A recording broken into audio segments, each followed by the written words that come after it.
பெரியவங்க வயசானவங்க அவங்க அது மாதிரி விமர்சனம்லாம் வைத்திருப்பது என்பது வந்து பார்த்தீங்கன்னு சொன்னால் அது வந்து ஒரு விரும்பத்தகாத ஒரு செயல் அப்படின்னு நான் நினைக்கிறேன்.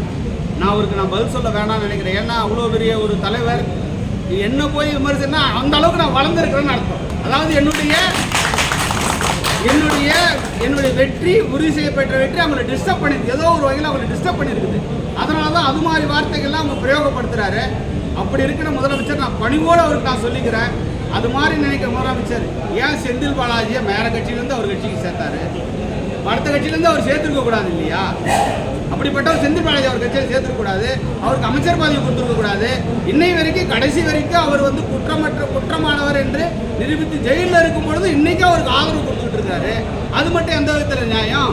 அவருக்கு ஒரு நியாயம், அடுத்தவங்களுக்கு ஒரு நியாயமா? முதல்ல அவர் திரும்பி பார்த்து சொல்லுங்க, அதுக்கப்புறம் என்னை பற்றி அவர் குறை சொல்லட்டும்.